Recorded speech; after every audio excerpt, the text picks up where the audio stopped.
One day I looked at my suit was new. I looked at my shoes and they were too, and that's why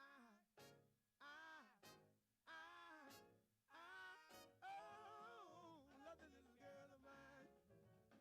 Do you know that this little girl of mine makes me happy when I'm sad?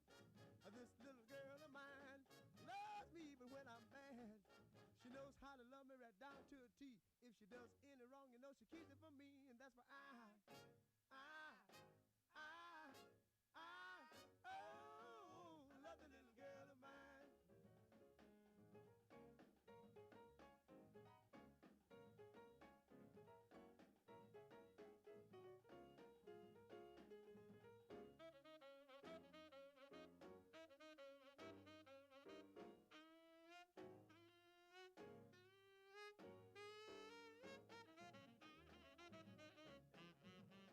Do you know that this little girl of mine called me last night about 8?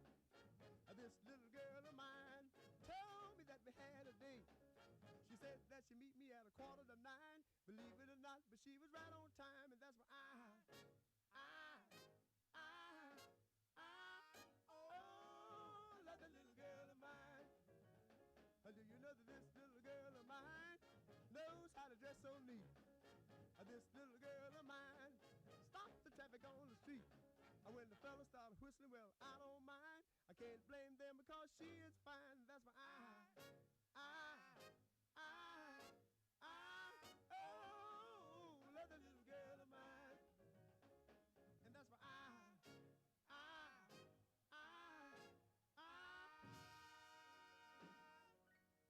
whoa, hey, Lord, little girl of mine.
pocket, and to her big surprise, that was Lincoln staring her dead in the eye.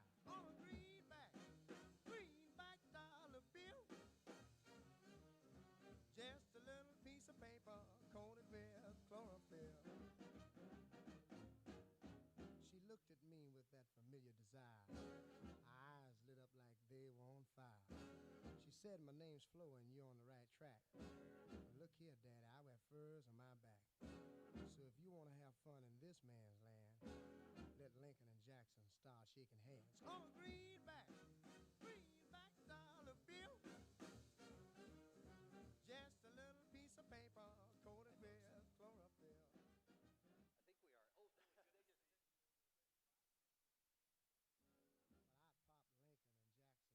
But I'd pop Lincoln and Jackson too. I didn't mind seeing them fade out of sight. I just knew I'd have some fun last night. Whenever you're in town and looking for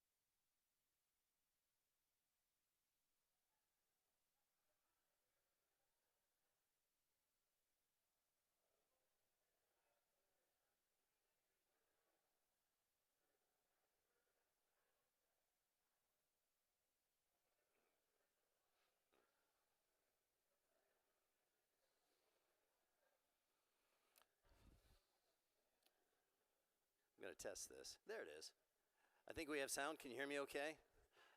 Thank you. Let's go ahead and get underway, folks. If you don't mind, find your way to a seat.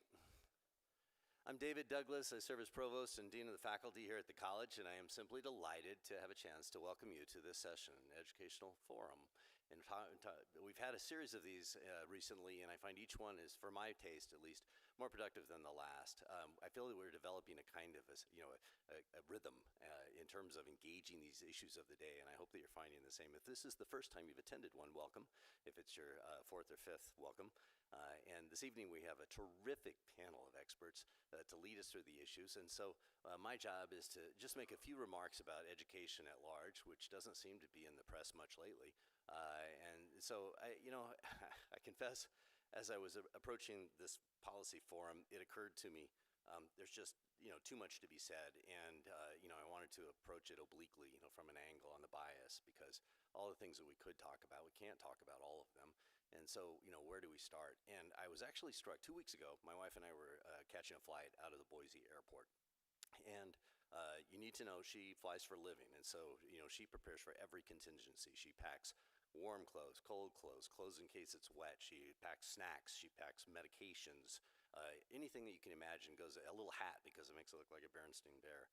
Just everything that you can imagine goes into her suitcases, and I use the plural on purpose. And she starts with a roller board, and then it has various hooks and attachment points, and she'll put a satchel on top and then hook everything else on. And then they'll dangle dangerously close to the floor, but never quite touching it, and miraculously never pop off.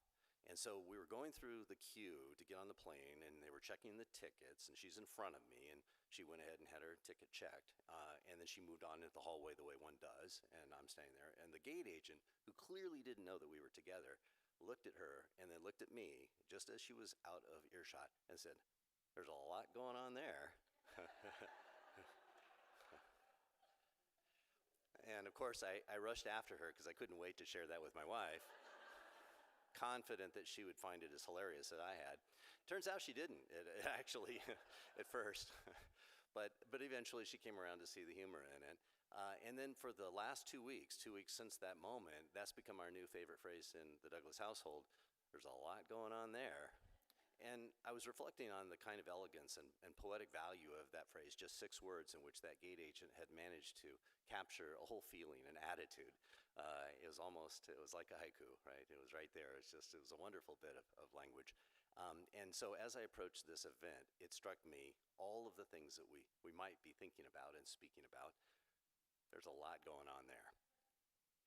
Specifically, educational theory and practice, pedagogy instructional methods, charter and magnet schools, Head Start programs, free and subsidized lunches, funding measures and bonds, teacher compensation, the hidden curriculum, alternative schools, private schools, homeschooling, the tsunami of recent developments that include the range of executive orders, including the plan to abolish the Department of Education at the federal level and place the educational policies that were heretofore operated there, either in a different federal agency or within the purview of the state.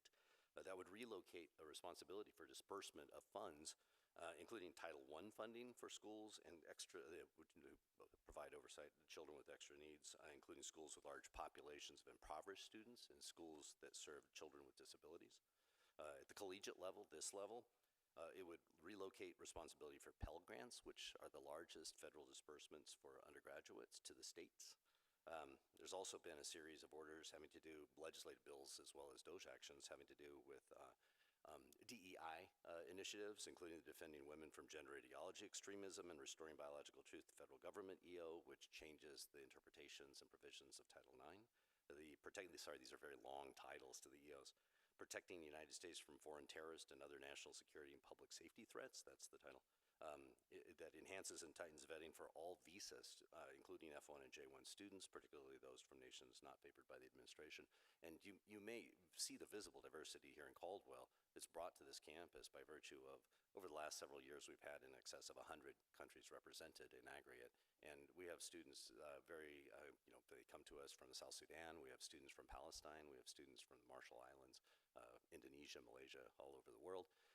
And you will see the visible diversity in the city of Caldwell and beyond that is, come to study here at the College of Idaho. We're already seeing sharp downward pressure on the willingness, anticipatory unwillingness of students to apply to go to college here and elsewhere from international contexts, and they're electing in droves to apply to other, if they want an English-speaking university, they're selecting instead institutions in Canada, institutions in the UK, and institutions in Australia and elsewhere. So we're seeing that.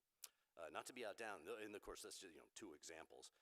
Not to be outdone, the state of Idaho today has joined the fray, passing a range of educational. Only today, Governor Brad Little signed House Bill 93, codifying Idaho's first school choice program, a voucher program that directs funds to state private tuition. The new voucher style, it's up to $50 million, it's capped at $50 million, although other states that have enabled this have raised that ceiling rapidly. It'll provide grants of up to $5,000 to $7,500 for special needs students for elective choice of schools off public. And the state is also on the very verge of ending the 50-year relationship with WWAMI. This has gotten a lot less press, but it's hugely important.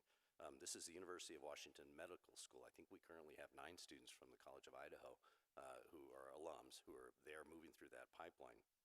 And it provides access to Idaho's best and brightest students from the entire state to attend the top-rated primary care medical school and rural care medical school in the world, effectively. They're number 1 in the nation, and they're ranked number 1 in the world. And that pipeline is very near to ending. That's House Bill 176. By the way, Idaho is 50th in the nation out of 50 in terms of the number of physicians per capita. And that's exacerbated, of course, by the size of our state, because we're so broadly distributed that rural health is such an issue across the state. Lots that we could talk about. And I'll turn it over to our panel, except I want to leave you with one last observation having to do with the value of education, because it seems manifest to me, whether you find yourself on the right or the left, on the far side of 60 or underneath 30, that one manifest, undeniable, and assailable fact is clear, that the value of education from preschool through K-12 through higher education is manifest, is absolutely manifest. The facts do not warrant any other conclusion. Let me point out just a few of the conclusions that are manifest in the evidence. First of all, obviously essential skills, literacy, numeracy, critical thinking, employment, workforce alignment is all the rage these days. The chances of being unemployed are 3 times higher for the undereducated money.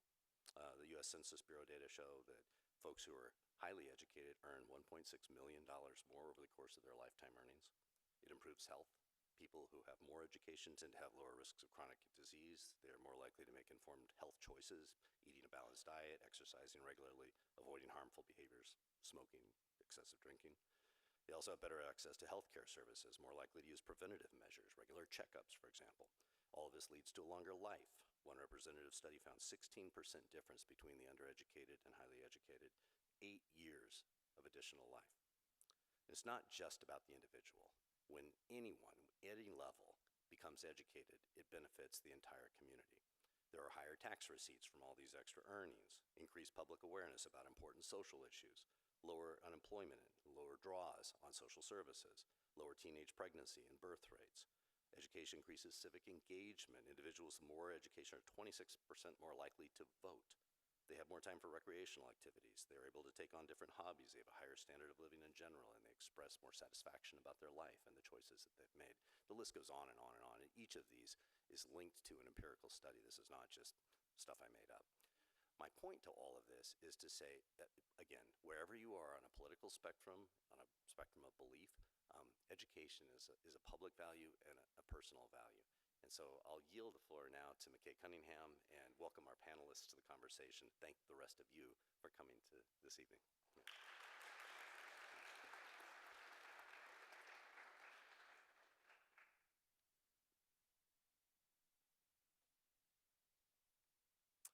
Good evening. It is wonderful to see you, and thank you to our provost, David Douglas, for those comments, those insights, many of which I think will be a wonderful platform for what we are going to discuss later on tonight. My name is McKay Cunningham. I'm a graduate professor here at the College of Idaho, and I am extremely fortunate to be the director of a brand new program, the Master of Applied Public Policy. We call it familiarly the MAP. And much of what this new program, which is the first in 134 years with regard to the College of Idaho to offer such a program, is to delve into a lot of the topics that the provost just identified. What is it, by the way, if you're to think about a statute perhaps from the federal government, maybe an executive order, maybe a Supreme Court opinion, or a statute from our legislature here in Idaho, even an ordinance from Caldwell, or are there such policies that you disagree with, that you find to be more detrimental than beneficial, that you think really would be deserving of a different way of thinking? And the MAP program that we are about to launch this next fall really delves into those critical issues. We seek to identify the way to design policy, to implement policy, to evaluate policy that is data-driven, that makes use of the most recent technology that even a half generation from now has not had the access to. That's the kind of policy, that's the kind of degree that we are going to focus on forward, and I'm so thankful for this opportunity now. This esteemed panel here. Today's forum is an excellent example of the ethos of that exact idea. And so we're honored here to have these three panelists with deep experience in Idaho education to provide insights into those kinds of policy discussions and decisions that we ought to be having that affect so many of us, whether we are parents, students, educators, or the like. They each have very impressive resumes. I would invite you to Google them, but that seems like a privacy invasion. So just Google them until you get to their resumes, because in the interest of efficiency, I'm just going to introduce them with regard to their current titles and dispense with honorifics, if that's all right with the panelists. To my immediate left is Quinn Perry. She is the Policy and Government Affairs Director at the Idaho School Board Association. And just to her left is Representative Julie Yamamoto. She's a former Idaho representative here in our own District 11. And finally, furthest afield, not metaphorically, but just literally, is Don Coberly, former superintendent of Boise school districts for several years. I want to pause and do a quick timeout to suggest to all of you that we will have folks with note cards and pens. If you have questions that you want to put to our esteemed panelists, please raise your hand, and folks around here will give you a note card and a pen. You can write them down and send them up to me. For folks who are attending with us virtually, we are live streaming this event. Same goes for you. If you have a question or a comment that you'd like to put to our panelists, please put it in the chat. We'll have folks eventually deliver that down to me and hopefully get it to our panelists. Let's start out by way of background by asking each of you to describe a little bit about your own personal experience, your own expertise, particularly as it relates to education in Idaho. And Quinn, I'll start with you and we'll go down the list. Well, I have far less credentials than those esteemed people at the table with me. I have no prior experience actually working in a public school system other than I actually attended a public school. So I came to the School Boards Association. This is my 8th legislative session working for school boards, which are the locally elected people who govern our public schools, both in our traditional school districts and our public charter schools. So I had no prior experience in education other than I went to a public school, but I had political experience. So I came to the field knowing very little about public education and remember Googling, like, what's the difference between the state board and the school board when I applied for this job? And it turns out there's a whole lot. So I'm so thrilled. I've learned so much from the people here today, but I've done this work for many years. I have a lot of political education experience. But I myself have never actually served in a classroom. I always tell my members that we do the hard work at the Capitol because their jobs back in classrooms are far more important than us.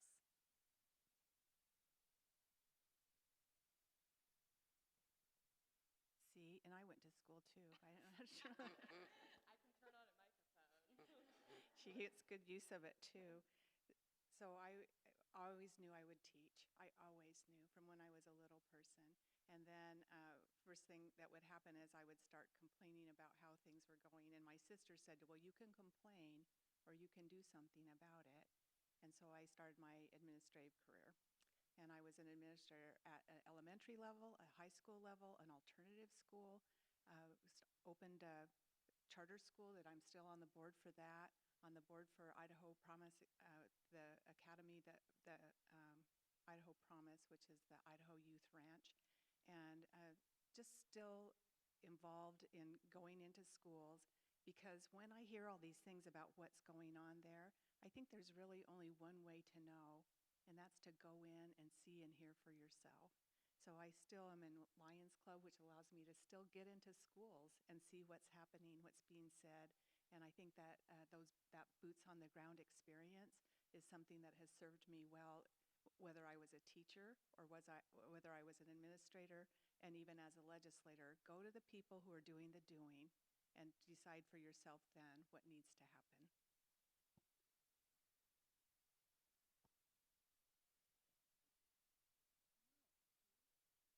I think so.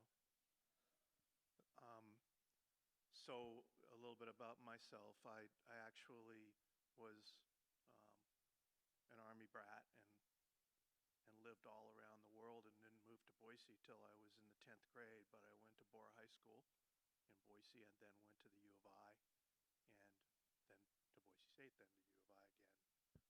In the meantime, I taught in Clarkston, Washington for a year, taught kindergarten, and nobody has any videotape of me teaching kindergarten, and that's a really, really good thing.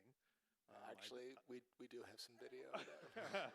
Oh, great. Going to show it right now. Huh? And then I taught in CUNA for 3 years in the CUNA School District when it was a little tiny school district. And then for a couple of years in Boise before becoming the language arts supervisor and then the curriculum director and then deputy superintendent and then finally superintendent for 9 years. I think probably you could summarize my belief about leadership and education by just knowing that I believe that you hire the best teachers you can and you let them do their jobs and you try not to interfere and you will get really, really good results. And so we really focused on that. And we also wanted folks who were comfortable being part of a team. Because in education, if you're not going to be very successful. And so anyway, I retired in 2019, then did some nonprofit work, which allowed I and a couple of other partners to write some op-eds about the status of education, covering the subject of vouchers numerous times. And then I had the unfortunate experience of subbing at the legislature, bless you, for 3 straight years. And you were great. It wasn't you. It was the fact that I served on a couple of very difficult committees. But I'm not doing that anymore. I'm officially totally retired, but I still have a strong interest in issues such as the one that happened today, the voucher me. Thank you. As our provost illuminated, there's no shortage of topics, and I'm interested to see what the panelists say, but from my limited experience, it seems like this year, maybe in particular, we've seen so many seismic changes, whether they have actually been effectuated or not. And we can talk about funding for public schools, including rural schools, teacher salaries, funding for private schools, just identified and 7 hours ago just enacted into law by the governor's signature, who has authority to make curricular decisions in Idaho schools. We're talking about Bibles in schools, guns in schools, flags in schools, the 10 Commandments in schools. No shortage of topics for us tonight. But I want to start from a broad viewpoint, if that's okay, like a 30,000-foot vantage, and ask you guys, are there markers that you use to identify what is a good or beneficial educational policy? Another way of saying this is, what are the objectives, what are the goals and values that should drive good ed policy? And we'll start from the other end of the table. Dawn.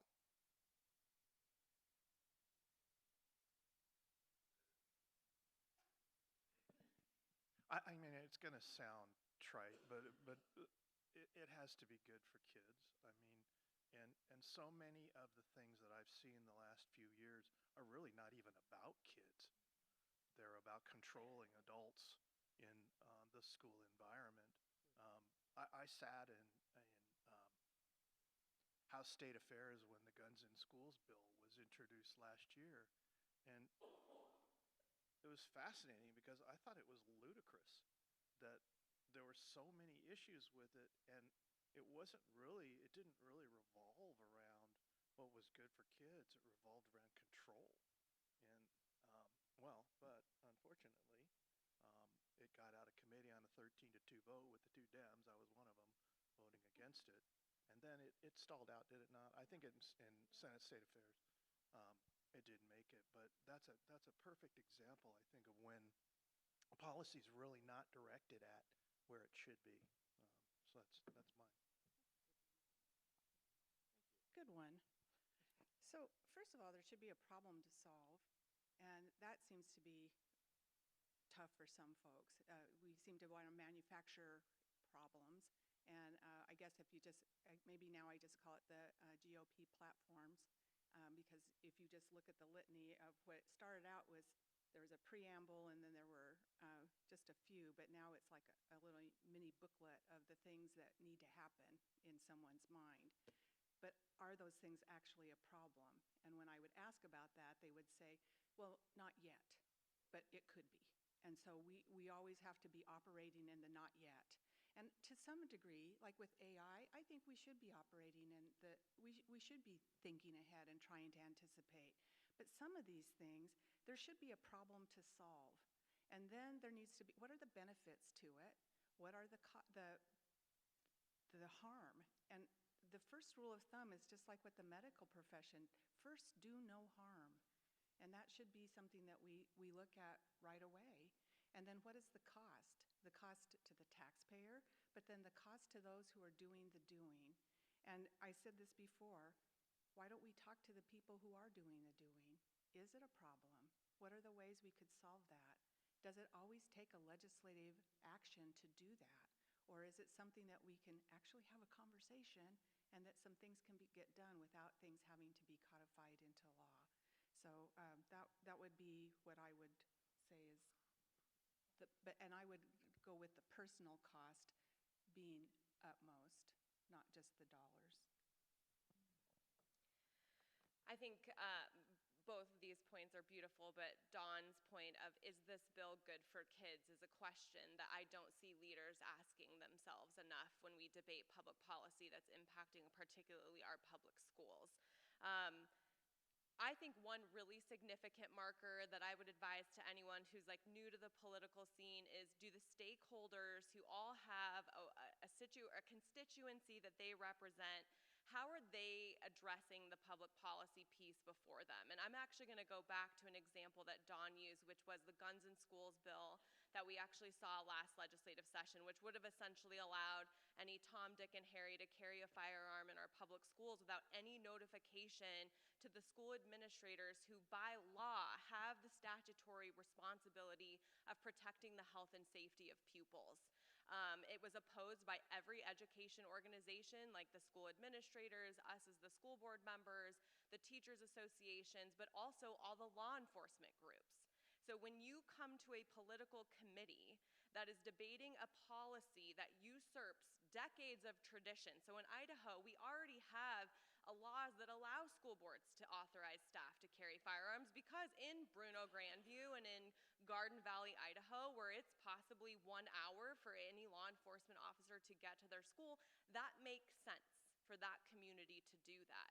But this would have forced a policy on that, and it really asked the question, is this bill good for kids? And it was easy for many of us to say no, because school safety is a coordinated and response that needs all people at the table to ensure that it is sound and that it works in a reasonable fashion. But instead, you had political ideologues having to be forced to vote in favor of that bill despite vehemently opposing it on the outside because they were afraid for how they were going to be treated by the National Rifle Association in their primary election. So that's the kind of issues that I want people to pay attention to, is what are the people who are impacted by these public policies saying about them? 90% of legislation is politically innocuous. There's no Republican or Democrat way to talk about like how we're reimbursing our school districts for transportation costs. Like that's not something that you can really approach from an ideological standpoint. Like we're required to do that, so how we do that is something that is not approached in a partisan fashion. So when we send our legislators to Boise to represent us in our various constituencies, a really good question to ask yourself is, are they going to go be there and approach everything from an ideological standpoint? Are they going to look at the public policy before them? To Representative Yamamoto's point, are they listening to the people who are impacted by these policies? That's what's going to drive sound policy making and what makes a good public policy. Could I add just one Please thing? do. The U.S. Constitution and the Idaho Constitution actually should weigh in somewhere in that as well. And even today, that we were willing to bypass the Idaho Constitution by signing this thing into law, H93, it should be mind-blowing to every Idahoan that we just bypassed the Idaho Constitution by putting that into law today. What's that Roosevelt quote? The credit belongs to the person who is actually in the arena. Let's jump into that arena, Representative Yamamoto. Let's talk about the question du jour. That's House Bill 93, which just, 7 hours ago was signed into law by Governor Little. Without exposition, I would ask one or more of our panel to just describe objectively what that new law provides. Probably studied it the most, though. Would love anyone to weigh in. So, House Bill 93, again, you're going to hear a lot of platitudes from folks who are pushing this about, like, it's about school choice and about being able to send your child to the school that you want to. And I think everyone at this table agrees that parents should have the ability to send their child to a school that is right for them and their family. That what is being debated in the legislature, and particularly with House Bill 93, is not about what choice you have, it's about who foots the bill for that choice, right? So House Bill 93 is a refundable tax credit. There are many different vehicles that each state takes to provide a direct payment to a parent to be able to send their child to private or religious school, or in this case also homeschool or microschool their child in learning pods, right?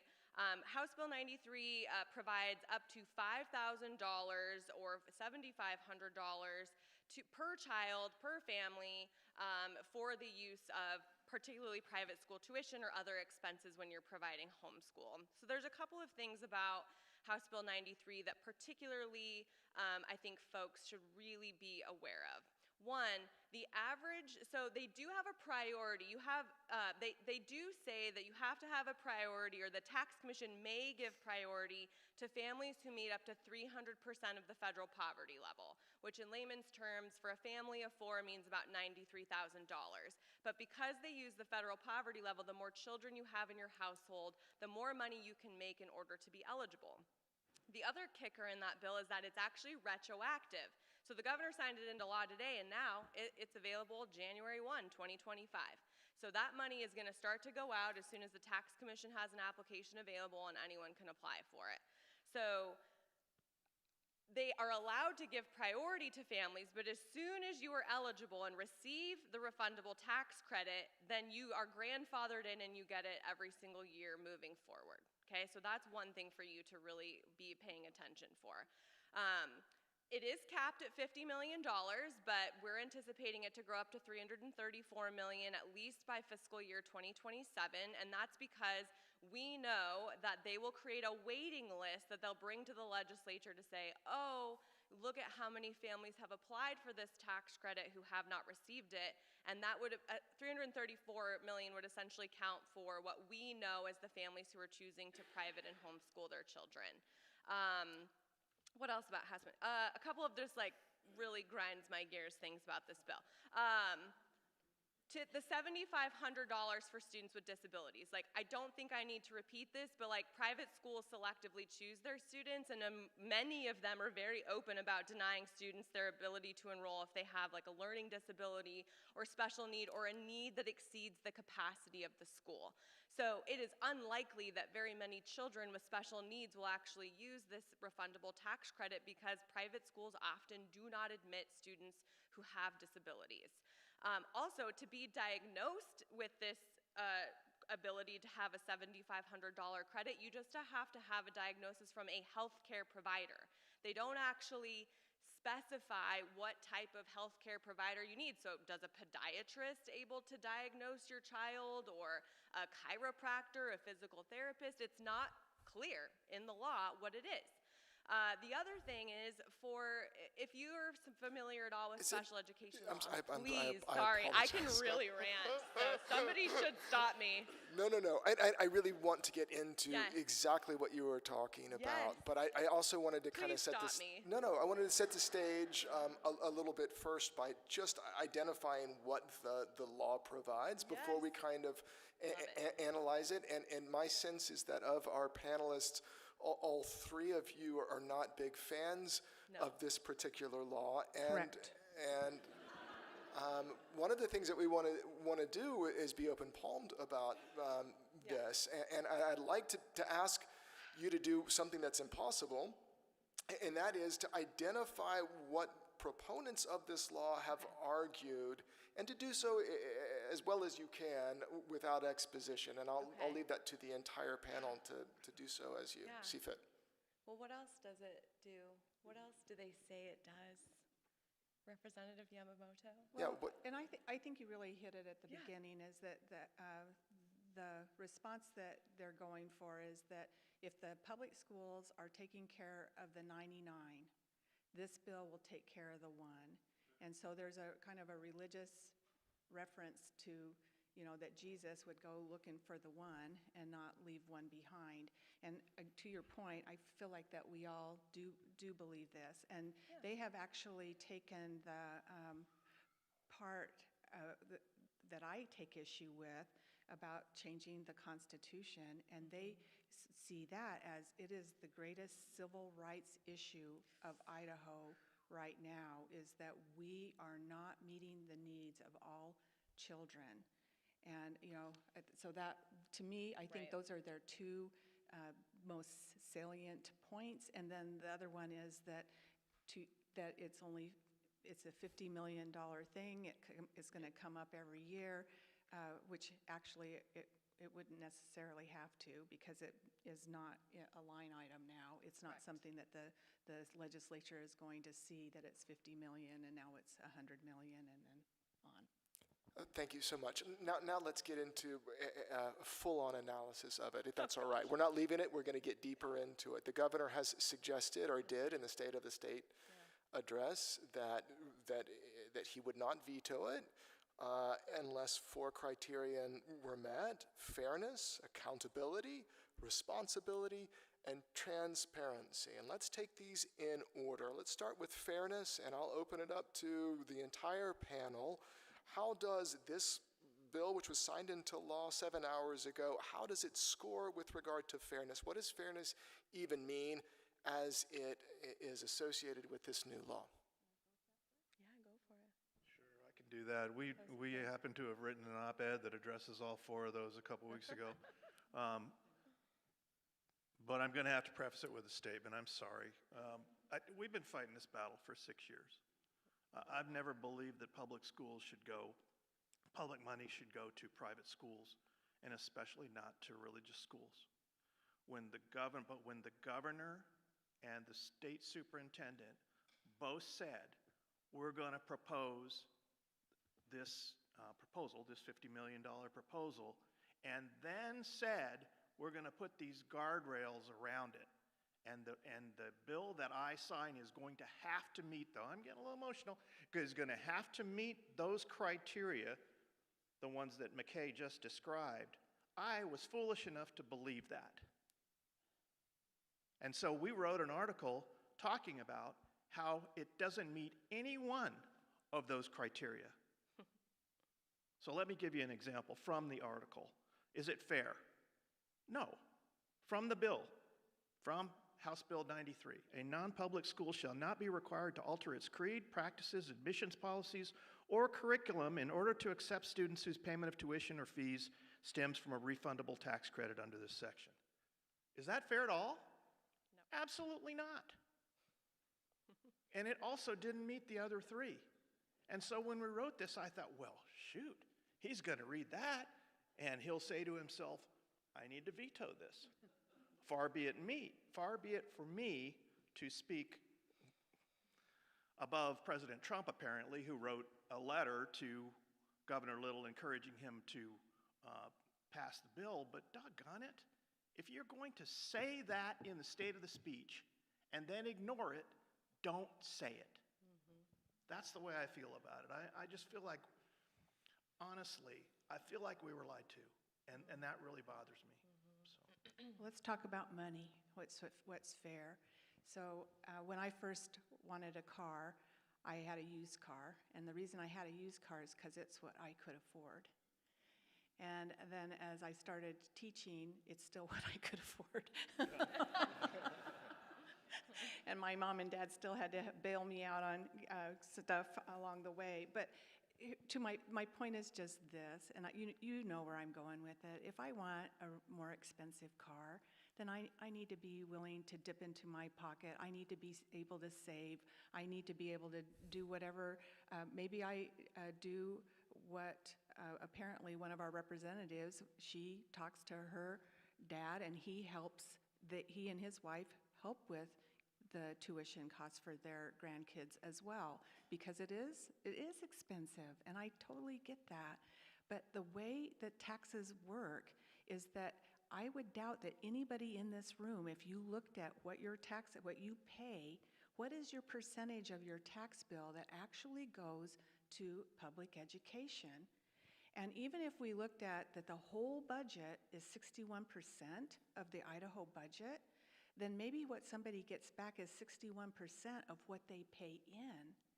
That seems like that would be more fair than deciding that I, who have no children, you get to take what I put in taxes, and about 7 or 8 of the rest of you, and you all have to then pay for a choice that someone else wants that's over and above what the public schools provide. So what's fair? It seems to me what's fair is that you need to be able to afford those things that you want that are over and above what is given as, this is what we say, that to keep the republic alive, that these are the things that we're going to provide. This is the education we're going to provide. What would be fair is if I know that both of us, if we would have known that we had $50 million, that any time a parent came in and said that we weren't meeting the needs of their child, that we could go to the State Department of Ed and say, or in this case, the Tax Commission, just laughable to me, but anyway, and to be able to say that we aren't meeting the need in this way, and may I please have X number of dollars, $5,000, $7,500? That would be stellar. That I can see being fair. But this idea that we're just going to parse it out to whomever to do whatever with no accountability, that does not seem fair. I mean, I think folks would push back on that and say that the law itself, as well as the governor, have suggested that low-income families should be prioritized. And so can you please respond to that? So I would say that when we opened Thomas Jefferson Charter School, we made a real push that our demographic at that school would reflect the demographic in Valley View. That we would have, they had 10% special ed, we wanted to have 10% special ed. They had 12% Hispanic, we wanted to have 12% Hispanic. Why? Because we were supposed to be a school of innovation, and we were supposed to be able to show the regular public school, look, if you use your dollars in these ways and do these things that are innovative and not what you're doing, this is the result that you can have, right? And so I think that what we found is that the poor, that low socioeconomic, it took us years, like to the tune of 7 to 8 years, to encourage those folks that it was safe to not do what you've always done, which is put them on a bus and send them to the regular school. So this idea that it's going to go there first, what they have seen in every other state that they have done it, is that is not what happens. And I always like to think Idaho will be the exception to the rule, but I don't see it. Yeah, Representative Yamamoto is right that in most states that we've seen these that actually collect data, because again, the transparency part of the test we'll get to, but we will have no way to determine if those who received this voucher had any prior enrollment in public school. And where we've seen in Arizona, in New Hampshire, in Indiana, in Ohio, is that a large majority, more than 75%, of those who were receiving the voucher in those states did not have prior enrollment in public school and were already paying for private school tuition, thus becoming a tuition forgiveness program for families who were doing that. On the fair, so I like to say this, and I hope that I can bring it up because it's just, I have to have humor, but one day I was skiing with my husband, because that's what I do when I'm not like hating the legislature, and I was like, you know, I'm a cross-country skier, and I'm like climbing a hard hill, and I was thinking like, yeah, the governor's pillars, right? He said fair, accountable, responsible, transparent, and I was like, it's FART. It's the FART test. This is the FART test. So I have now coined this. I know it can spell other things, but these bills are stinky, so that's what we're calling it. But one of the things about fairness is that I hear routinely like a free market example of why vouchers are good is like, oh, competition is good. Competition is healthy for public school. And, you know, every time somebody says that, the number one response needs to be, how is it competition when public schools are one of the most regulated institutions in our country? And for good reason, right? A lot of the regulation we have on public school is to ensure that our students with disabilities are not left out. And they're ensuring that we have background checks and fingerprinting, and we have people who know what they're doing in the classrooms, and they heavily push. The private school lobby actively pushed against things like background checks and fingerprinting for teachers. And that should make you wonder why. The last thing I'll say on fairness is the same day that the Idaho Senate debated House Bill 93, the Catholic Diocese announced a tuition increase to their private schools. And that is another thing that we see across the country, which is that private school tuition tends to increase once the state begins to subsidize it, yet again creating a barrier for low-income families. So no, this does not meet the FAIR test, in my opinion.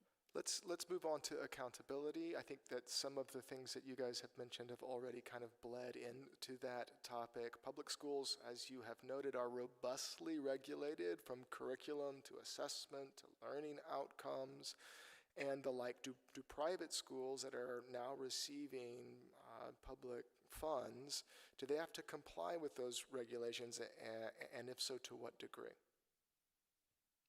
They get to vote with their feet. If you don't, they're going to do a survey.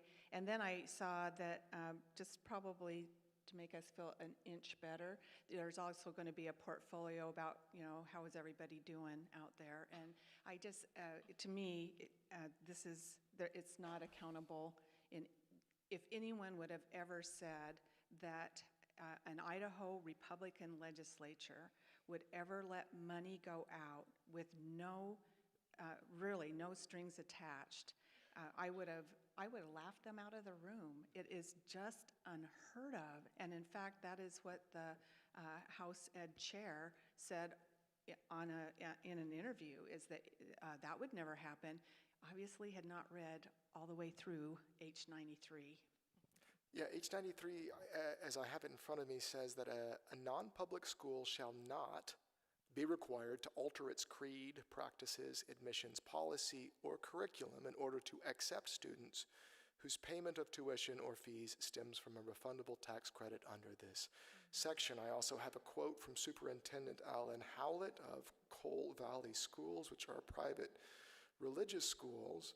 He told the Idaho Ed News that, quote, "The school does not admit students from families without at least one Bible-believing Christian parent." My question is, does this mean that private schools who are receiving public taxpayer dollars have the decision that is their own to determine who is admitted and who is not? Yes, correct. Yes.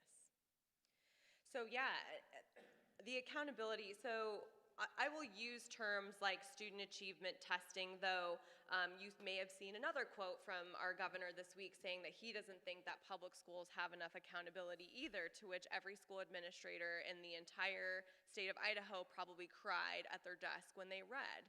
Because you're right, we don't withhold funds from public schools if their students are not performing. And I'm sure that Dawn has a lot to say about that, but we will have no way. When I think of accountability in this tax credit, I want you to think that in states like Florida and Ohio and Wisconsin and states that have been doing this for a lot longer than we have, they have uncovered that these vouchers are paying for things like trips to Disneyland, espresso machines, stand-up paddle boards, dog blow dryers. I don't know why that was in there, but I'm like, whatever. So we won't be able to know, the taxpayer won't be able to know where this money is going and if it's a wise use of a $50 million investment that, by the way, is not subject to diminished investment should we have a downturn in our economy. So in the context of accountability, the taxpayer doesn't get to know. So I don't believe it meets the accountable measure either.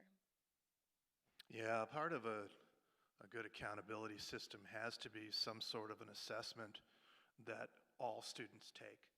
We have several in the state of Idaho right now. I don't happen to like any of them, but quite frankly, this might be an opportune time to look at different assessments that everybody would give. But when asked, and you quoted Superintendent Howlett of Coal Valley Christian School, he said they'd be open to testing as long as they get to choose the test. That's awesome. I'd love to have that as my accountability requirement, because then everybody would choose something different and the test could be anything you wanted. And you have to understand that it goes further than that, because Howlett also said that they do not follow state curriculum that is in contradiction to our biblical values. So I'm not sure exactly what that means, but it sounds like he could pick and choose the curriculum that he wants to use and that which he does not want to use. And that would be the case for every private school under House Bill 93. It's really important to understand that. And then the final thing is this. One of the key elements in evaluating the success, in my opinion, of a school system is to look at the demographics with which that school is working. And so if you look at schools in Caldwell, if you look at the Caldwell elementary schools, every one is above 90% free and reduced lunch. It is inappropriate to compare performance at that school with Highlands Elementary in Boise.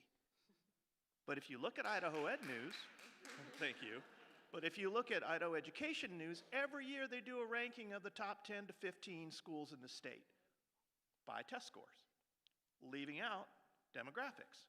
And so guess what? Highlands is in the top 10 every year. I'll be doggone. It's amazing.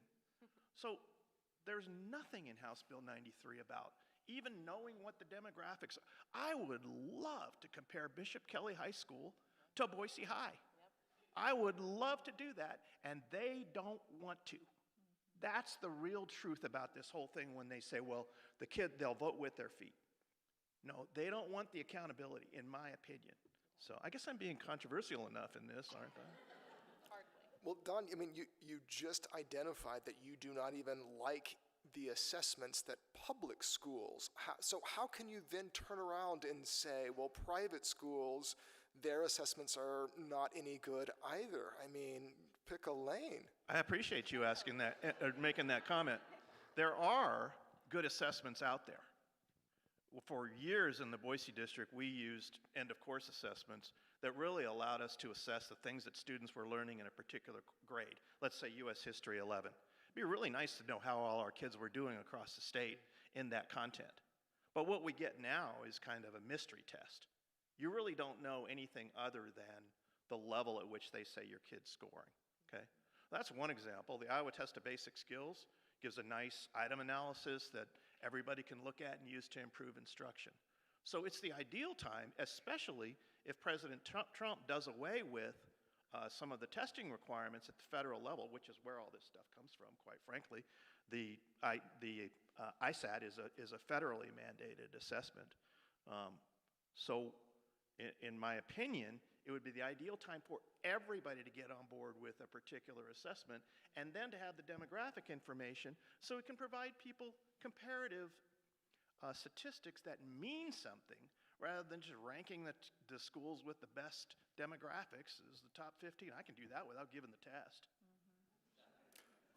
Wonderful. I mean, I'm very appreciative of the discussion with regard to the new law as it relates to private school funding. Let's move a little bit away from that. Let's talk about funding with regard to public schools, and I'm sure that there will be a little bit of a bleed over to that, but of course you guys have already mentioned the Idaho Constitution and the obligation therein to provide free and appropriate publication for all, regardless of station or circumstance. I recently read, and correct me if this is wrong, that our expenditure per pupil remains at the bottom of the current state rankings, and yet today our governor suggested that, quote, Idaho ranks first in the nation for our our return on investment. So how to square those two things? Wow. Yep. So Idaho, we've made, I want to just say, we've made large investments into our public schools, particularly the last 5 to 10 years that I've been working in the legislature and that these folks have been watching a lot longer than I have. We have made large investments. It's a yes and. Yes, we've made large investments, and we still continue to fall to the bottom of the states when it comes to how much money per pupil that we're spending. We just now this year hit pre-recession era levels for where we were prior to the downturn in the economy in the 2009-2010 range. So we just now made it back up to where we're at those pre-recession era levels. But to your point, we actually, when we look at NAEP scores, so that's the National Assessment for Education Progress, a nationally normed reference test that other states take, Idaho schools are performing middle of the road, if not better than that. So that's why they loved, it always burns my heart a little bit because they're like, we have the best return on investment. We have the lowest per pupil, yet our schools are doing great. And I just want you to think of and imagine what it would be if we actually did have meaningful investments into our public school systems, because I think we would do incredible.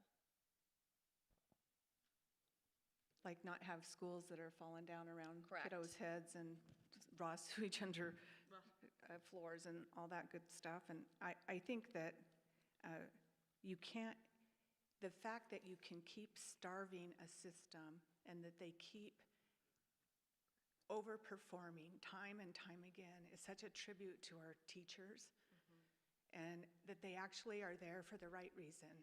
They actually do care. It is for the children. I don't know how long you can keep doing that and keep expecting them to keep coming back for, oh, may I have another one of these delicious sandwiches that are made out of, well, whatever. So I just, it's just, to me, it's ridiculous. And I think at some point, especially when we now have said, you know what, we can't control this system, so we're going to create this other one. And somehow we're going to have better control over that system than the one we already have. This is mind-boggling. And as soon as we grow that other system, and now we're taking care of two, and then we have an economic downturn, and I don't want there to be, but we've all lived long enough, most of us, maybe somebody not in the upper corner there, but most of us have lived long enough to know that things fluctuate. And when it does, what will be the two things that take the biggest hit in the budget? It'll be the schools and it'll be healthcare. What are the two things that can ill afford to take hits? It's going to be education and healthcare. But that's what we're doing. Wonderful. If I could jump in a little bit and kind of put myself in the shoes of a proponent of some of these new policies, they would push back on that. And they would say that the data shows, and the Master of Applied Public Policy is all about the data and the research. The data shows that 10 years ago, state funding was, in 2015, approximately $1.4 billion. In 2025, it's 100% more, $2.8 billion. The governor and other people have suggested that this $50 million that's going to this new private school initiative, separate and apart from public funding, and that public funding this year has increased. So this idea of starving our public schools would be countered, I think, by people that would make the argument that I'm making to you now. Yeah, so if I need, this is a friend who says, okay, so I'm going on a 100-mile trip, and you give me enough gas to get me halfway there, and then you're mad at me that I don't make it the rest of the way. This is the problem that we have, is that when is enough? Well, when you have buildings that are crashing down around kids' heads and that, you know, raw sewage under buildings and in various states of decay, when we are losing our teachers to other states, it isn't enough. And so I think to the point is that if you haven't given us enough money to get us to where we don't have anything to complain about, because every kid, if we're really looking out for every kid and want them to have a safe and reasonable place to learn in and have teachers who are compensated well enough to do their jobs, we aren't there yet. I'd be willing to say we're 60%, but we're nowhere near. If we're 66.5 million behind in special ed alone, and the building projects are 20 years out, yeah, that's a hard argument to make.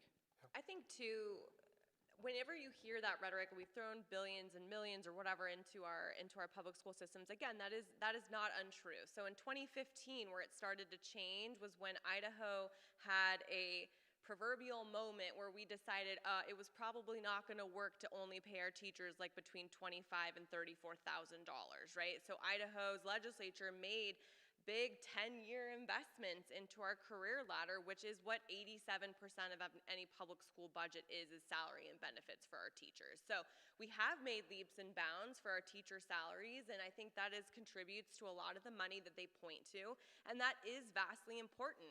But we were already below anywhere that you could call anything average, so we were having to work from a very small floor back up to where we are today. And I'm proud that our average teacher salary has grown quite immensely over the last few years, but we are having still a problem with a teacher retention problem.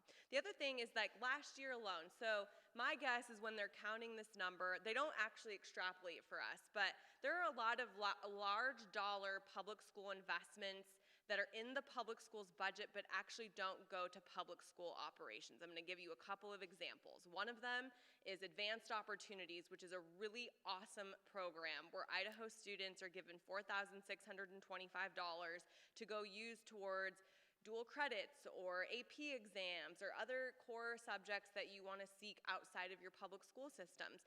That is a $50–60 million line item that doesn't go to the public school being able to operate and provide services.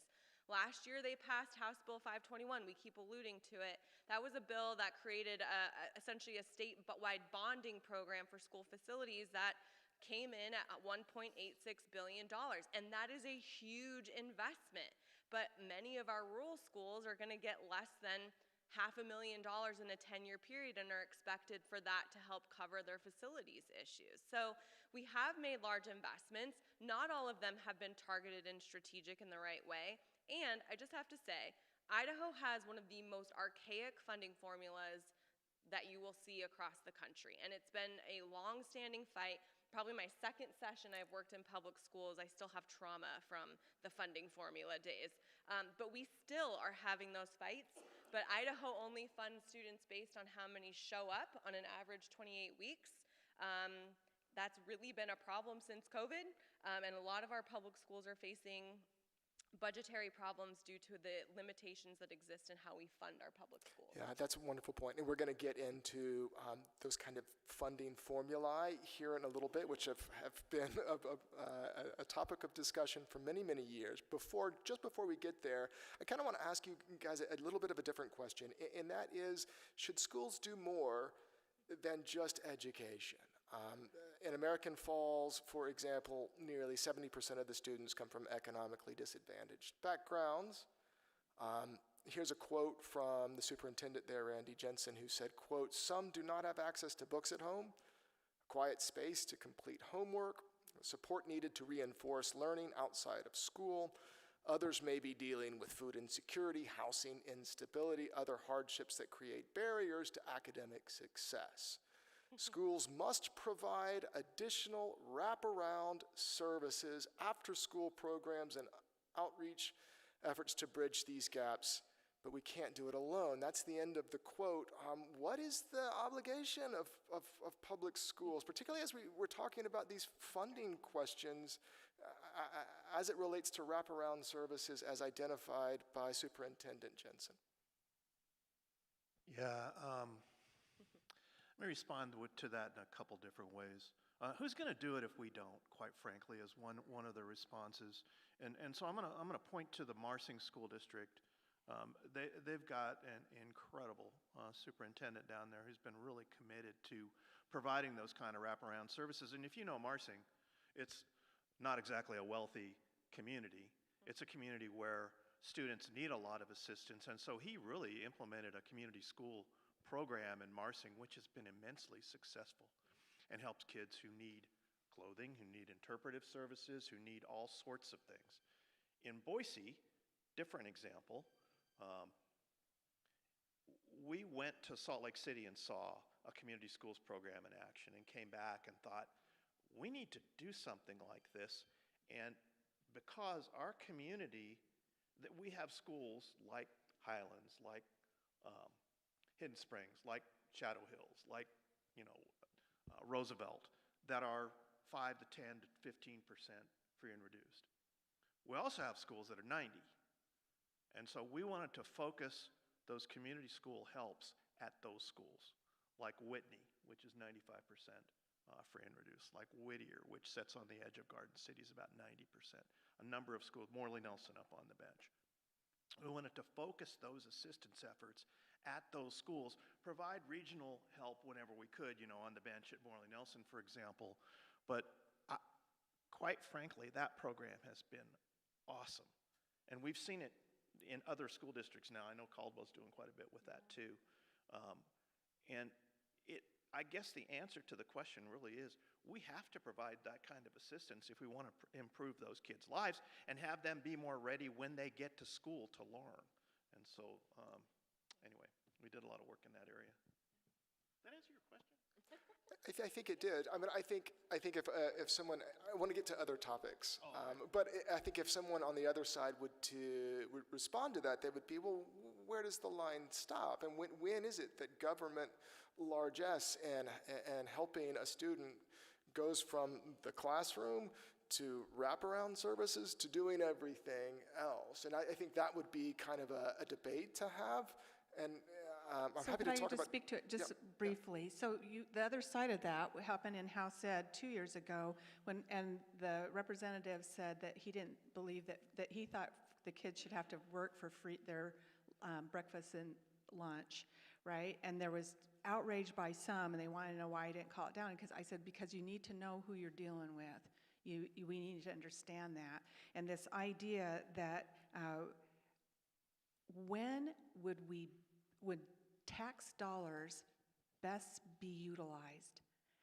It's always going to be as local as possible. So if we can get those dollars into schools, who knows those kids best and their needs? But those counselors, those teachers, and now we're meeting those needs. We're taking care of their medical needs and their dental needs, and their food needs, and their whatever that is. We want to put guns in school, but we don't want to spend any time trying to help somebody be emotionally whole and well. And so you always get to pay for it one place or another. And I have always felt like what makes most sense to me, and I believe is a very conservative principle, is that give the money to those who are working directly with who they're serving, so they know who really needs it and who doesn't, and to what extent and in what way, so that you're not giving everybody a tonsillectomy when not everybody needs one, and you're given, but you give everyone a toothbrush because you all need that. So that would make more sense to me. So AVID was achievement via individual determination, and the whole idea of it was, at first there was great reluctance in our schools to do it because they felt like it was leaving out kids, and what they found out is that no, it was saying that we want as many kids to have opportunities like the advanced placement classes, but we knew they weren't all starting at the same starting line. So what could we put in place that it would be good for every kid? And what those things were ways of reading more effectively, ways of taking notes, ways of being able to remember, ways of being able to read something and to analyze it and to put it into my own words. Just the very things that when we first heard your opening, that critical thinking, and to be able to go beyond to what you're just seeing on the line, to between the lines and beyond the lines. And AVID did exactly that. It made it possible. It leveled that playing field. And I know we're going to talk about equity here in a little bit, but that is the American dream, right? Is that people have equal footing. You're not giving it to them, but you're giving them the tools that they need in order to, you're giving them the boots. If you want them to pull themselves up by the bootstraps, it would help if they had boots. And AVID was really good about giving them academic boots. Yeah, in Boise, AVID was essential for our refugee students. And Boise has a significant population of refugees from all over the world. And really, what AVID allowed was preparation for those kids. First off, they had to learn the language, but then once they did, they were very capable. And when they were enrolled in AVID coursework, then they became more and more better prepared to go on to college or to go on to a trade or whatever. By the way, there are a number of AVID students that ended up enrolling at the College of Idaho and have been very successful. I just have one thing and then we can move on. Yes. I just want to sum up that question of, should we have these wraparound services? The answer is yes, and we are going to, but I want you to know that when school districts or charter schools are meeting those needs of kids, they're doing it by themselves without any help from our state legislature. Thank you. I promised that we were going to talk about school funding formulas, but I want to kind of take a break and make it a little bit easier and talk about Bible reading in public schools instead. We have a potential bill, House Bill 162, which is called School-Sponsored Bible Reading Act. I haven't looked in the past 4 or 5 days, so I'm not sure where it is. Have not been heard. It's going to sit there. Okay. Yeah. All right, but it would require mandatory daily Bible readings in public schools with the entire Bible to be read over 10 years. Religion is deeply embedded in the history and tradition of this state. So my question to the panel is, what are the baseline arguments for a secular education? Why separate public education from religious teachings? I don't even know where to begin on that one. Really easy. Really? Go, Dawn. So what religion are we talking about? The King James Version specifically. Yeah, it has to be King James. Yes. And to think that we are going to, I read my Bible through in a year, and I do it with commentary. Why? Because I am not Jewish, and because I don't understand a lot of those things, rituals and all that stuff that they're expected to do, and why is God mad at me right now? And the earth opens up and it sucks down 3,000 people, and who are you going to stand for with me today? So, and I'm a Christian. I am a believer, and that Bible is tough. And to read it without context, to read it that you're just going to read one verse, stand alone, is to me it's just a form of I think it's abusive. And I just don't believe that the Lord I serve would feel like he is being served by having someone have to read that one verse, stand alone. And why did Lot want to send his daughters out so all those people could have sexual relations with her? That is going to be a tough go, regardless of what age you're talking about. And it just, to me, is a short-sighted, perhaps well-meaning, and perhaps not, but it just is not going to do what I think that they are intending for it to do. I think all I have to say about bills like that are that we have real problems in our public education systems that need to be addressed. And for me, I'm increasingly frustrated that we're spending any time on bills like that when we are ignoring the actual problems in our public education systems. Again, we actually have a law on the books that says we are to have mandated Bible readings every day. They just haven't enforced it since 1964. So the fact that in the year of 2025, we are going to have these really contentious, divisive debates on reading a Bible without interpretation, not only is that a logistical nightmare for every school leader in the state of Idaho, but it's a complete and giant waste of our time and is distracting us from the real issues that we need to be addressing in our public education systems. But I do have an idea. I think that we should have them pass a resolution that says that all the legislators have to follow the 10 Commandments in their entirety for a whole year before they can pass that kind of a...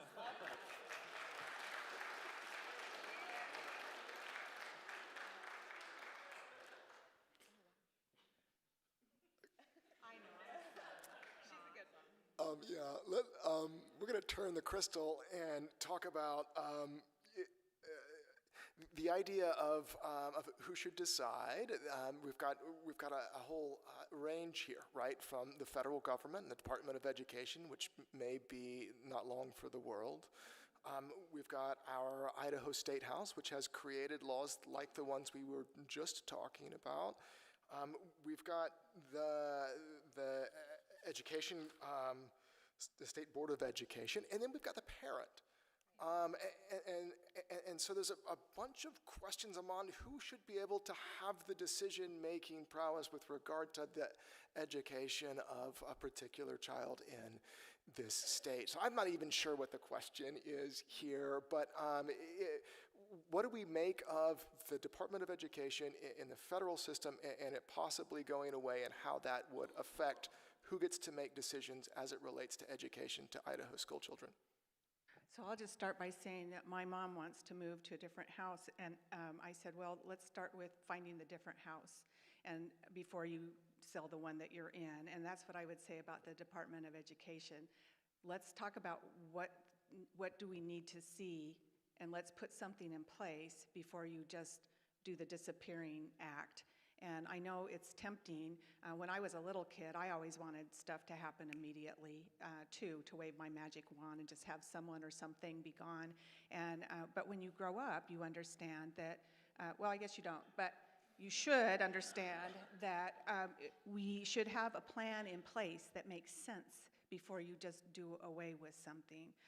I always knew I was going to get the next car before I just sold my car. So it's, to me, we're back to cars, I guess. But who decides? So I'm going to use a biblical perspective. And in this case, I think it might make sense to you. One guy, Moses, was making all the decisions, and he was about to pull what was left of his white hairs out. And somebody came to him and he said, well, you know what? You need some other people to help you out here. Surely there's some intelligent people who understand what the Lord wants and what would be good for the people, and you can put them in charge of judge things. And then if there's something that's beyond them, then they can bring it to you, but you're not then dealing with all of it. Well, that's called a school board, right? That's called a school board, and that parents individually get to elect them. Now, whether they go and vote, that's on them, isn't it? And I mean, what we're living with in Idaho right now is because people don't go vote, and then but we all get to labor under whatever it is that the people who did go vote voted in, right? So, but this is the school board, and that's the most local control. And why do you do that? Because they have a vested interest in that school, in those kids. Those are their community. That's who they're going to see at Albertsons or Walmart or wherever, at the ball games or wherever it is. There is that built-in accountability that says you need to be looking out not just for your own kid, but for my kid and everybody else's kid. And you really can't have it. The way the legislature wants it is that schools become the Burger King and everybody gets it their way. It ain't the Burger King. It just, you can't run a system that way, can you, Dr. Coberly? You just cannot. And so will sometimes our decisions made that you don't like? Yes. And if you make enough crummy decisions, guess what? You probably aren't going to stay on that board. But it needs to be it needs to be local, it needs to be more than one person, and then they need to have redress that if that isn't working, they can go to where? The State Board of, or the State Department of Education, the State Board of Education, and if it has to be, then maybe to the legislature. But right now, we're going to do legislate, legislate, legislate, and just hope for the best. So, Representative Yamamoto, you would then support the proposed bill with regard to the makeup of the State Board of Education to be 5 persons that are elected and the other 3 appointed? No, wouldn't. Isn't that local control over local affairs? Well, so, and this is going to sound sour grapes, but you just bear with me here.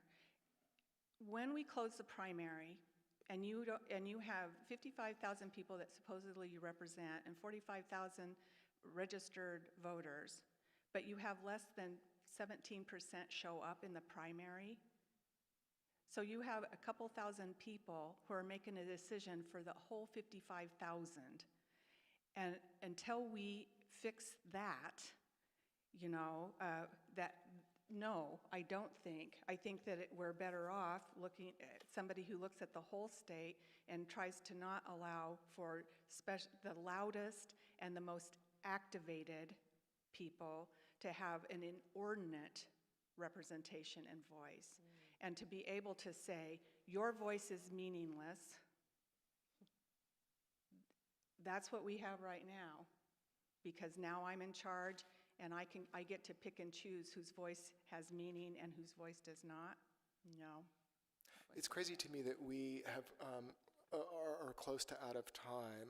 There's a couple of things I want to do before we all stand up and walk away. One is I want to go down the table and ask each of our esteemed panelists to give us their final thoughts, the thing that they would want us to walk away with.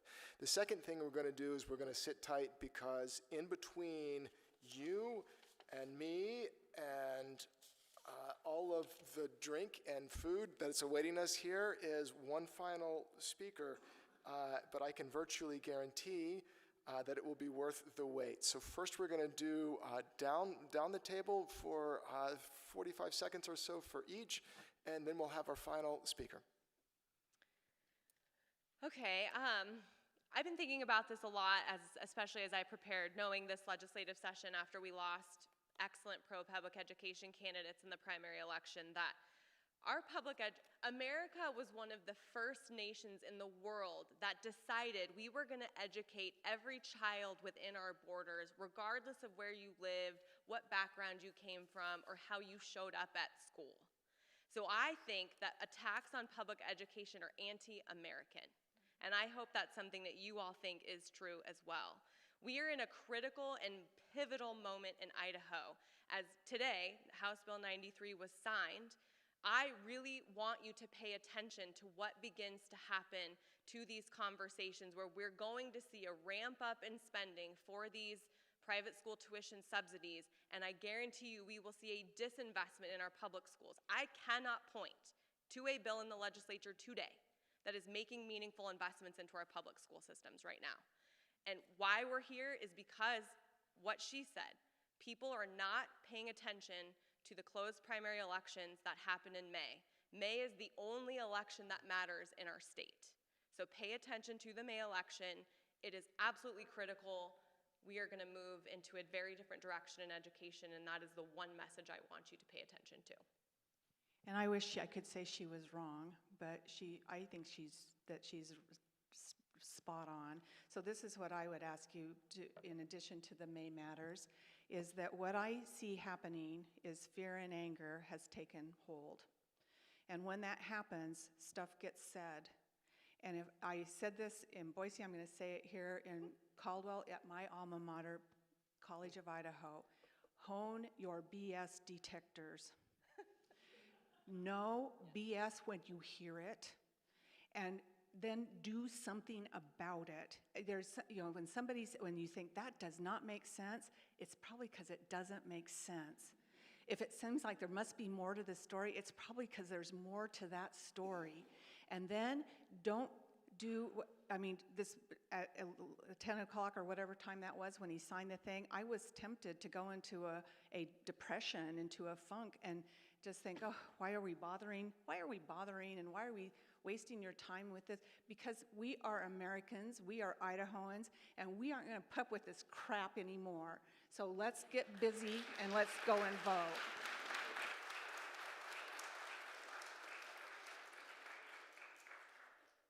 How the heck do you follow that? I'm not really sure.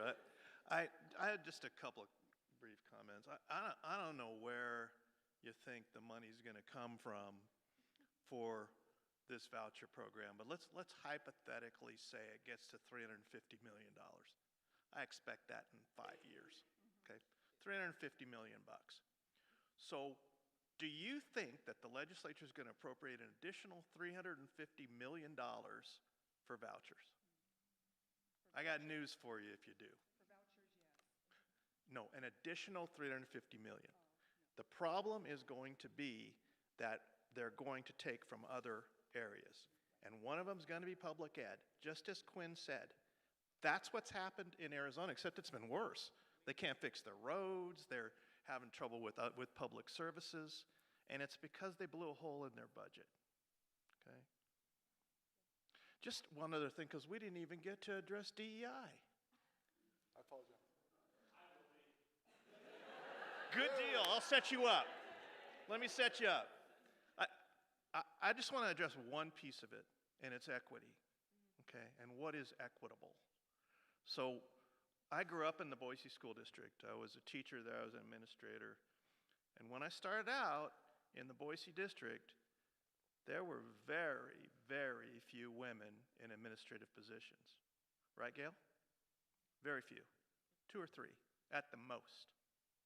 And that went on for years and years and years because in the 60s there weren't any. Then we had a few. And you know what? We made it a priority to look at whether our decisions were equitable or not. And they were not. And so we began to hire the most qualified folks, whether they were male or female. And Gail, who's the principal in the district, can tell you that we then reached the point where I believe half or even more than half of our principals are female, which I think has been a great improvement, quite frankly. And so now think about this. 4 of the SIC superintendents are female. Wow. When I started in the SIC in 2010, there was 1. Now we're at 4. That's good progress, but you have to consciously work on making those kinds of changes. And I hate to see us lose that. So that's it.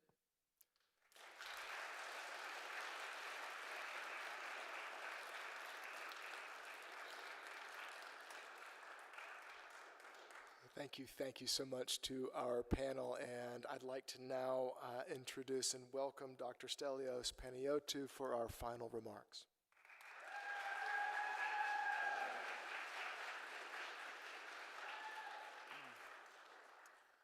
So I'm going to take a different angle on this and talk about higher ed, which is the institution that we're here in. My closing remarks are about the 4 horsemen of the education apocalypse. In the next decade, higher ed, as we know it, will be drastically transformed, and it's already underway. I see 4 trends that all lead to the imperil of education if we allow them to continue to unfold. The first is the oncoming demographic cliff. Simply stated, there will be less young people going to college.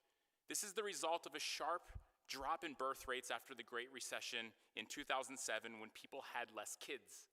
That means universities and colleges will be fiercely competing over a shrinking number of college-age students. That competition will force higher ed to find ways to attract students or face closure due to declining enrollments, particularly at small institutions. This is the survival of the fittest in academia. This pressure can only be resolved by institutions increasing their brand value, investing in marketing, and following consumer trends with what families seek in choosing their college. And what does the consumer of higher ed want? A job, right?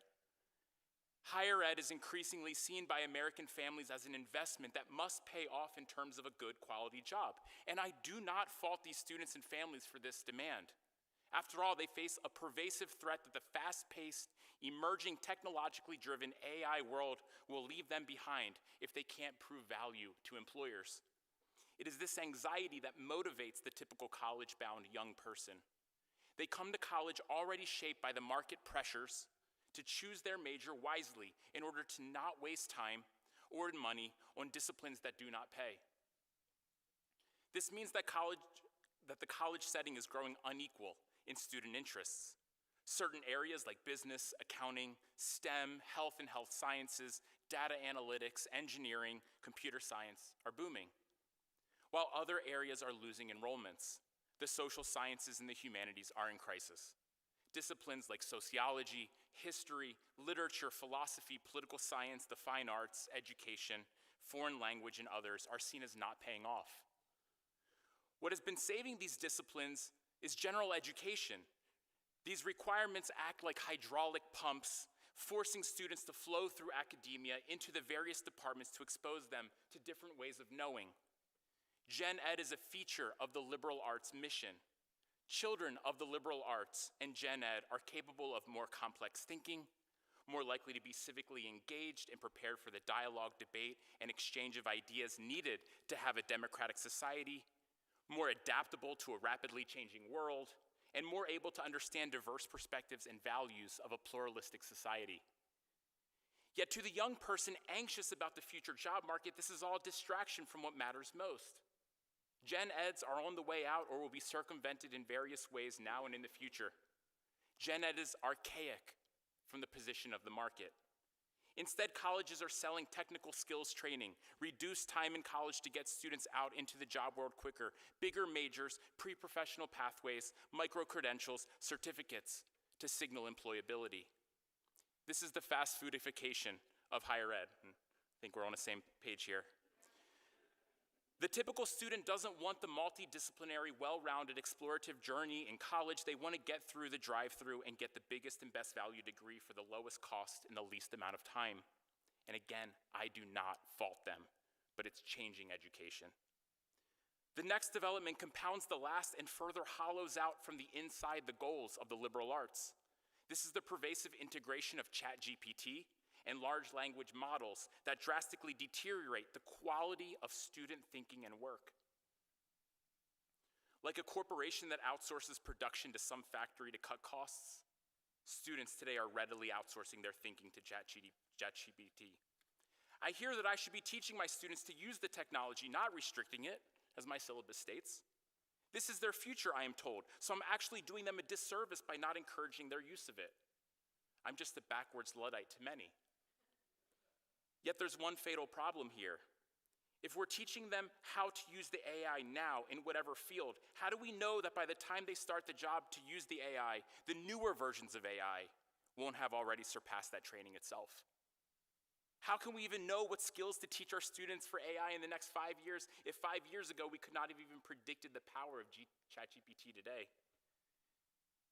I have full confidence that students will learn how to use AI through their inquisitive nature and wealth of information and direction that can be found online. You guys will be fine. What I don't have confidence in is that students will learn how to think for themselves, because the conditions are not aligned to that. The thing about ChatGPT papers, and I've read many of them, yet with students attaching to their name to it, is that it's too perfect. They're authoritative, expert, seamless, friction-free, yet so vapid and devoid of actual thought. ChatGPT isn't just augmenting and enhancing student thinking as we would like to think, it's actually replacing student thinking. The problems facing the United States and the world are more complex and global than ever. Yet the emphasis on narrow specialization, technical knowledge, and AI actually restricts our ability to solve the collective problems in front of us. Thinking takes time, but our world demands speed. So again, I don't fault students for using ChatGPT, but it's to their detriment as they are vulnerable to becoming obsolete, and it's weakening the thinking skills for a complex democratic society. The last attack is directly on the non-professionalized disciplines, those disciplines that don't clearly align their graduates into the circuits of capital, as I mentioned, of the social sciences and the humanities. The disciplines that ask students to think, to reflect on what they are learning, and ask questions about the world in which they live. My home discipline of sociology is the chief target, and the weapons are anti-DEI bills. Senate Bill 1028 is Idaho's anti-DEI bill, its newest one, that is the state counterpart to the federal mandates of the Trump administration and a broader push in Republican states nationwide. This is one of about 30 bills across the United States targeting DEI initiatives in education. The bills target critical theory directly, not simply critical race theory or its variants any longer, but any type of theory built upon critique. As someone deeply inspired by critical theory and is currently teaching a class called Critical Theory, it's natural to ask, what is so threatening about this school of thought that Republicans seek to ban it? Does it really cause divisiveness, as the bill claims? Let me tell you just for a moment its history. Critical theory emerged during a specific historical moment in the 1930s and 40s Germany, during the rise of the Nazis and the persecution of Jews, culminating in the Holocaust. The Frankfurt School of Critical Theory was comprised by a number of German Jews fleeing fascism to save their lives. One of those members, Walter Benjamin, perhaps the most brilliant of the school, committed suicide while fleeing the Nazis across the Spanish border rather than be caught and inevitably killed. The rest of the members fled to the United States, where they asked the question over how a seemingly enlightened society like Germany could descend so far into barbarism through genocide. Their theory was a critique of fascism and a broader logic of domination. They believed in free thought and freedom for individuals. If you want to debate the policy outcome of DEI and if it actually does what it intends to do, Let's have that debate with evidence and reasoning. But if you want to subtly ban DEI through a canceling of critical theory and its related concepts, and the bill targets an expansive list of concepts, then this is no longer about DEI. This is about something else, and I can only conclude that those introducing this bill are scared of the act of thinking itself. We should remember that the first target of the Nazis were the academics. We should not be scared of critical theory as if it's some kind of boogeyman corrupting our youth and causing division. We should be scared of a party who dons themselves as the defenders of free speech, but wants to silence a school of thought that seeks to unmask domination. In a particularly Orwellian turn, the Idaho Code of the proposed bill would label the new section that suppresses critical theory, quote, freedom of inquiry in higher education.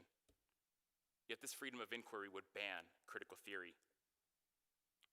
A few years before the leading intellectual of the Frankfurt School, Theodor Adorno, died, he said of education, quote, the premier demand upon all education is that Auschwitz not happen again. Adorno calls for a higher purpose to education. Education must have students learn about our world for all its flaws and glories. And this kind of education is necessary to protect democracy, as the critical theorist understood. And I say to you all, those listening, if you feel called to lead and to think, if you're driven to analyze data, to make good public policy for a democracy and the common good, I encourage you to check out something like, and for our program, the Masters of Applied Public Policy here at C of I, because that's what we're going to do here, is think through the evidence and to talk about what is best for our society. Thanks, everyone. Let's eat.